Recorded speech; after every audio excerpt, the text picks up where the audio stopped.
नमस्कार defence aspirants, स्वागत है त्रिशूल डिफेंस एकेडमी के यूट्यूब चैनल पे। और आप सबके साथ हैं आपके most favourite captain SK Singh sir, जिनकी वीडियोस का आप बहुत बेसब्री से इंतजार कर रहे हैं। Defence aspirants, captain SK Singh sir को सीधे मैं जीटीओ ग्राउंड से बुला के लाया हूँ आप लोगों के साथ बात करने के लिए। Sir, thank you for taking out your time. Thank you sir, please. Sir, since the day you have started YouTube पे आना, सीरीज ऑफ क्वेश्चंस आने लग गए हैं, बहुत सारे क्वेश्चंस हैं। और आज की ये पूरी सीरीज है आर्मी 10+2 TS के लिए। ठीक है सर, इंडियन आर्मी 10+2 TS के कॉल लेटर्स आ जाएंगे, तो पहला सवाल तो ये है कि ये कॉल लेटर्स कब तक आएंगे? ये अभी डेट सिलेक्शन लिंक बहुत जल्दी आने वाला है, क्योंकि मिड ऑफ अगस्त से सर ये इनकी एसएसबी स्टार्ट हो जाएगी। अच्छा, मिड ऑफ अगस्त से एसएसबी स्टार्ट हो जाएगी। मिड ऑफ अगस्त से स्टार्ट सो मोटा मोटा दे हैव क्लोज टू 27-28 दिन बाकी हैं अब। हाँ बिल्कुल, और ये जैसे सेलेक्ट करेंगे मोस्ट लाइकली एक वीक के अंदर ही आ जाएगा इनका डेट सिलेक्शन लिंक। अच्छा, और जल्दी भी हो सकता है। और उसके बाद फिर इनका मिड ऑफ अगस्त से तो रिपोर्टिंग स्टार्ट हो जाएगी इनकी। Okay sir, 10+2 technical entry scheme, ये वो स्कीम है जो डायरेक्ट एंट्री स्कीम है और बहुत तादाद में कैंडिडेट्स रिपोर्ट करते हैं। एसएसबी बोर्ड्स एकदम झमाझम भरे रहते हैं और इतने ज़्यादा कैंडिडेट्स रिपोर्ट कर रहे हैं और सिलेक्शंस इतने कम, मतलब कैसे, हाउ इज दिस पॉसिबल? क्या बेसिक, क्या लॉजिक क्या है सर इसके पीछे? सर बहुत अच्छा क्वेश्चन है ये, जिसने भी आपसे पूछा है ये क्वेश्चन, ये बहुत अच्छा क्वेश्चन है। देखिए 10+2 एंट्री को अगर आप देखेंगे जी, तो दो एंट्री है, एक एनडीए एंट्री है और एक टीएस एंट्री है। बिल्कुल सर। एनडीए एंट्री को कभी आप उठा करके देखिए, वैकेंसी होती है 400, सिलेक्शन आ रहा है 750-800। बिल्कुल सर, है ना? बिल्कुल। वही बच्चे आते हैं आर्मी टीएस 10+2 में, वैकेंसी होती है 90 और पूरे 90 मिलते नहीं मिलते। प्रॉब्लम कहाँ आ रही है? अब इसको जरा गहराई से ये बच्चे समझें। एनडीए स्टूडेंट्स, ये क्या है? डायरेक्ट एंट्री है। एनडीए स्टूडेंट्स जो होते हैं they are slightly more serious about their career in arm forces, slightly more. इनके पास ऑप्शन है दूसरा, ये इंजीनियरिंग करने के ज़्यादा शौक रखते हैं, आईआईटी अपीयर होकर के आ रहे हैं, वो तो मैंडेटरी हो चुका है आजकल कॉल लेटर के लिए, तो उसमें से कई सारे सेलेक्ट भी हो रहे होते हैं, तो उनको लगता है they are more incline towards engineering field.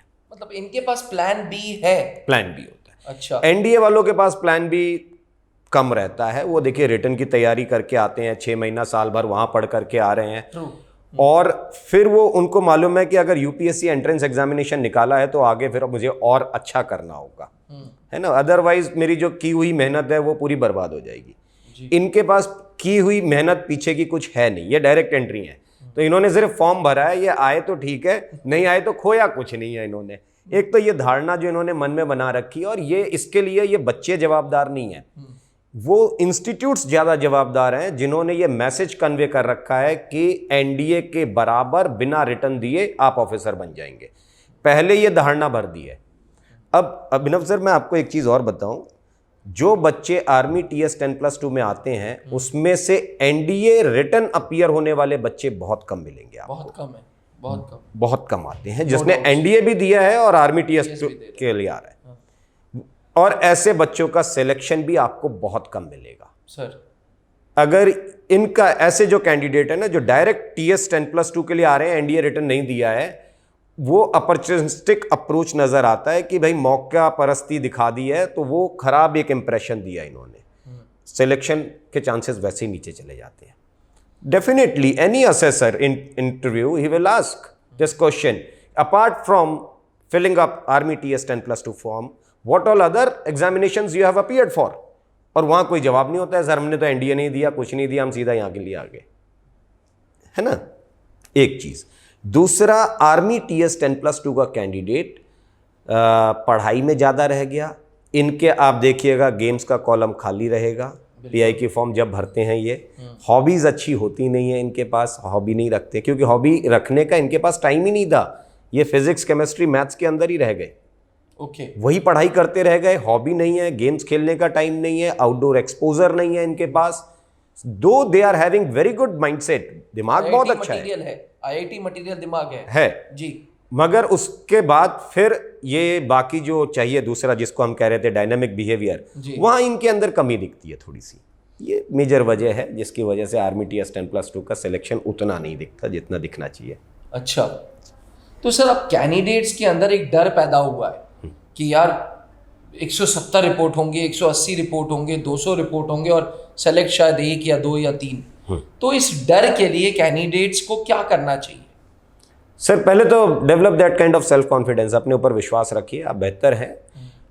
क्या होगा, फौज आपको क्यों बुला रही है? यहां अगर आर्मी TS 10+2 में आप रिकमेंड भी हो गए तो आपको फौज इंजीनियरिंग कराएगी, NDA वालों को ग्रेजुएशन कराई जा रही है। तो जब आपको इंजीनियरिंग कराई जाएगी तो आपसे ये उम्मीद है आर्म फोर्सेस को कि आप ऑर्गेनाइजेशन में अपने इस टेक्निकल दिमाग का सही इस्तेमाल करेंगे आकर के। आपका जो कंट्रीब्यूशन है वो आपके टेक्निकल माइंडसेट का होना चाहिए। मतलब आपकी क्रिएटिविटी ज़्यादा अच्छी हो, वो आपकी स्टोरीज में, वो आपके थॉट प्रोसेस में झलकनी चाहिए कहीं ना कहीं। जी, है ना? जी। अब जब ये कहानी लिखते हैं, आ रहे हैं आर्मी TS 10+2 के लिए, टेक्निकल माइंडसेट का यंगस्टर है, कहानी इमोशनली इम्बैलेंस्ड, अपना परिवार, अपने इर्द गिर्द की कहानियां लिखते रहते हैं, आइडियाज उतने अच्छे दिखते नहीं है, तो फिर ये क्रिएटिव दिमाग कहाँ से दिख रहा है आपको? तो जो आपसे उम्मीद है वो उम्मीद आप रख नहीं पाते हैं SSB के अंदर। ये एक बड़ी चीज है। तो अपने क्रिएटिव माइंडसेट को सही दिशा में चलाइए, ये सबसे ज्यादा जरूरी चीज है।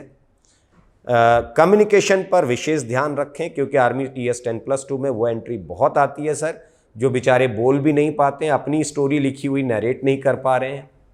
कोई बहुत बड़ी चीज नहीं है, ये पढ़ने में बहुत अच्छे थे, ये बहुत कुछ याद करके लिख करके आए हैं आज तक, तभी यहां खड़े हैं। बड़े बड़े थ्योरम्स, बड़े बड़े प्रिंसिपल्स रट करके, नंबर ला करके यहां आए हैं यहां तक। जी, है ना? जी बिल्कुल। जब स्टोरी आप अपनी लिख रहे हैं और वही स्टोरी नरेट करनी होती है तो आप 10-12 अटक जाते हैं आकर के। तो बोलने की प्रैक्टिस करिए। कहीं कॉन्फिडेंस की कमी है। कॉन्फिडेंस की कमी है, और अगर इनको सही दिशा, सही मार्गदर्शन मिलता है तो मुझे लगता है कि ये कैंडिडेट्स अच्छे भी होते हैं। बहुत मैंने ऐसे कैंडिडेट्स देखे हैं सर। नाउ दैट आप नई नई चीज़ें रिफॉर्म्स कर रहे हैं त्रिशूल डिफेंस एकेडमी की SSB में भी, नया GTO ग्राउंड ला रहे हैं, नए PGTs ला रहे हैं, नए इंडिविजुअल ऑब्स्टिकल्स ला रहे हैं, कर्नल पंकज सर और आप मिलके टेक्निकल एंट्री स्कीम आर्मी के एस्पिरेंट्स को क्या ऑफर कर रहे हैं? मतलब व्हाई शुड दे जॉइन त्रिशूल defence academy specifically for Indian army 10+2 TS batch? मतलब बड़ा स्ट्रेट फॉरवर्ड क्वेश्चन है क्योंकि ये क्वेश्चन मेरे पास भी आए हैं। देखिए, मैं एक जरिया हूँ, defence aspirants, viewers, no doubt I represent Trishul defence academy, लेकिन आज का ये पूरा का पूरा सेशन सर की पुरानी वीडियोस के बेसिस पे, अभी सर ने हाल ही में what is basic screening test डाला था, तो बच्चों ने मेरे पास सर के नंबर के नीचे मेरा नंबर भी आ गया था, तो मेरे पास ये क्वेश्चंस पूछे कि सर क्यों हम त्रिशूल डिफेंस एकेडमी में आके कर्नल साहब से और कैप्टन साहब से पढ़ें। तो मैंने कहा डायरेक्ट क्वेश्चन उन्हीं का दाग देता हूँ आप पे। बिल्कुल सर, बिल्कुल। देखिए, ऐसा है कि पहली चीज़ तो क्या है कि आर्मी TS 10+2 एंट्री, हम हमेशा क्या कहते हैं, SSB is not test of your knowledge. आपके पास नॉलेज है इसीलिए आप SSB में हैं। सिलेक्शन बोर्ड कभी ये नहीं कहता है कि are you are knowledgeable candidate. Selection board ये कहता है कि if you are knowledgeable candidate, how much fit you are for arm forces. Sir ये है, आप नॉलेजेबल हैं, वो कट ऑफ, वो स्टैंडर्ड आप क्रॉस करके you are invited by selection board. आप घूमने नहीं जा रहे हैं सिलेक्शन बोर्ड में, आपको बुलाया गया है उनकी तरफ से, तो वो स्टैंडर्ड को आप फुलफिल कर रहे हैं। अब दूसरी चीज़ क्या आ गई कि जब आप वहाँ पहुँच रहे हैं, है ना, नॉलेज अच्छी है इनके पास जी, लेकिन जो गाइडेंस है, अब गाइडेंस का एक रोल आता है सर। डेवलपमेंट प्रोसेस एक अलग चीज़ है, it is test of personality, it is your suitability in arm forces जी। अब देखिए सर, क्या है, मास ट्रेनिंग में डाल रखा है, 50 बच्चे बैठे हैं, 60 बच्चे बैठे हैं, असेसमेंट किसी की नहीं हो पा रही, इंडिविजुअल फीडबैक किसी को नहीं मिल रहा है। अगर कैंडिडेट X ने जो गलती की है वो गलती कॉमन सबके ऊपर लागू नहीं होती है, वो X के लिए है सिर्फ, वो X का व्यक्तित्व है, X में सुधार करिए, Y का व्यक्तित्व अलग है, उसको सुधार करिए। अगर हम मास ट्रेनिंग में जाएंगे तो हम दोनों लोगों को एक ही चीज सिखाई जाएगी, True. हम दोनों लोग एक ही चीज कॉपी करेंगे, बिल्कुल, जो मैंने गलती की वो आपको भी बता दी जाएगी, है ना। हम एक ही जैसा परफॉर्म कर रहे होंगे, तो इससे हम दोनों का सिलेक्शन खराब होगा, क्योंकि हमने वो चीज सीखी नहीं। अगर कोई हमें ये बताने वाला होता कि आपके अंदर ये कमी है, आप ये सुधार करिए, आपके अंदर ये चीज ठीक है, आप इसकी बजाय दूसरी जो कमी मुझे दिख रही है आप उसको सुधार करिए, तो एक इंडिविजुअल को असेस करके उसको इंडिविजुअल फीडबैक देना और उसके ऊपर काम करना, दैट इज डेवलपमेंट प्रोसेस। और हम उसी के ऊपर फोकस कर रहे हैं कि जैसे आप इंटरव्यू प्रोसेस लीजिए, कर्नल मल्होत्रा सर 2 बार इंटरव्यू लेते हैं, अब वो एक बार लेकर के उसको समझाएंगे, हाँ जी ये कमी की है, थोड़े दिन बाद फिर लेंगे एक इंटरव्यू, दोबारा इंटरव्यू लिया, फिर उन्होंने देखा अच्छा ग्रास्पिंग अगर बच्चे की अच्छी है तो उसको कुछ समझाने से वो समझ गया, दोबारा इंप्लीमेंट करेगा आकर के। Now you have touch that standard जहां मैं आपको देखना चाहता हूं, you have recovered from that stage, ठीक है, आप फिट हैं। वही हर प्रोसेस में आएगा। अगर आप स्टोरी लिख रहे हो, स्टोरी को पढ़ करके आप अगर 12 स्टोरी लिख रहे हो और मैं कोई असेसमेंट ही नहीं दे रहा हूं, स्टोरी लिखा दिया, तो वो डेवलपमेंट कहां से हुआ? और सिर्फ उसको पढ़ के ये बता दिया कि नहीं जी आप फिट हैं, आप नहीं फिट हैं, ये तो असेसमेंट हो गया ना, डेवलपमेंट कहाँ है? अगर मैं आपकी 12 कहानियां एक एक पढ़ रहा हूं और आपको बता रहा हूं कि देखो बेटा यहां पर आपने ये लिखा था, इसकी बजाय आपको इस चीज को हटाना है या इसको दूसरे तरीके से लिखिए आप, तो बात समझ में आती है कि ये चीज आपके लिए बनी है, ये चीज आप गड़बड़ कर रहे हैं, ये चीज आपको नहीं करनी है। वो बताना बहुत जरूरी है और वो इंडिविजुअली सबको बताना बहुत जरूरी है। एसएसबी समझ आया, इंडिविजुअल, ये तो शुरू से रहा है। Colonel Pankaj Malhotra sir individual feedbacks बहुत देते हैं सर। इंडिविजुअल फीडबैक जरूरी भी है सर। सर जीटीओ में भी आप ऐसे इंडिविजुअल फीडबैक देते हैं? बिल्कुल सर, अभी जो भी स्टूडेंट्स आए थे उनके साथ मैंने जब काम किया तो मैंने हर एक को अलग अलग बताया है, और वो शुरू से ही हम हर एक को अलग अलग ही बताते हैं। Individual assessment is basic requirement of SSB sir.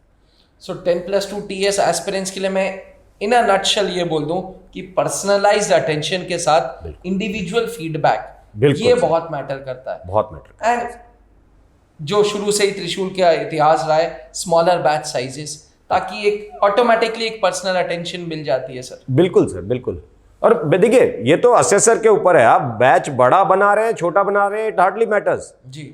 आपका असेसर इंडिविजुअल अटेंशन हर किसी को दे पा रहा है नहीं दे पा रहा है, और ये सभी व्यूअर्स को अच्छे से पता होगा। अगर एक क्लास में 60, 70, 80 बच्चे बैठे हैं तो 80 बच्चों पर इंडिविजुअल कौन देगा? मैंने जब भी कोशिश किया है, मुझे 10-11 बज जाते थे रात में, तो 10-11 बजे तक अगर आप फीडबैक देने के लिए बैठ रहे हैं, मेरे ख्याल से कौन करेगा ये? Very true, very true, very true. वो एक समस्या खड़ी रहती है हमेशा ट्रेनिंग प्रोग्राम में। सर कुछ आखिरी शब्द हमारे व्यूअर्स के लिए, हमारे 10+2 टेक्निकल एंट्री स्कीम के एस्पिरेंट्स के लिए?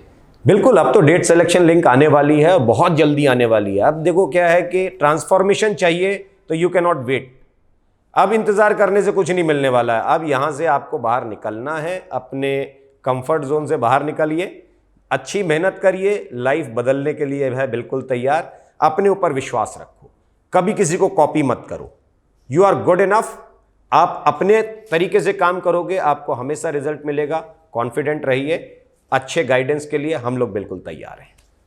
Thank you sir, thank you so much. Defence aspirants, अगर आप भी 10+2 TS एस्पिरेंट्स हैं तो आपने सर को सुन लिया। कर्नल पंकज मल्होत्रा सर अपने आप में, he doesn't require any introduction. Captain SK Singh sir doesn't require any introduction. आप यूट्यूब प्लेटफॉर्म्स पे, जागरण जोश के प्लेटफॉर्म्स पे सर लोगों को देख सकते हैं, सर लोगों को सुन सकते हैं। तो डिफेंस एस्पिरेंट्स, अगर वर्दी का पागलपन है ना, कमीशन ऑफिसर बनना है, तो भाई आइए 10+2 TS के स्पेशल बैचेस त्रिशूल डिफेंस एकेडमी में 23rd ऑफ दिस मंथ 23 जुलाई से स्टार्ट हो रहे हैं। तो डिफेंस एस्पिरेंट्स आइए, अभी आइए, एनरोल करिए and find the change in yourself. Thank you so much sir. जय हिंद डिफेंस एस्पिरेंट्स। जहां बनते हैं देश के गौरव, इंडिया का एकमात्र ऐसा कोचिंग इंस्टीट्यूट जहां कैडेट्स को ट्रेन किया जाता है आने वाले डिफेंस एग्जाम के अनुसार। अगर आपका भी सपना है भारतीय सेना में शामिल होकर देश की सेवा करने का, तो आज ही ज्वाइन करें त्रिशूल डिफेंस एकेडमी।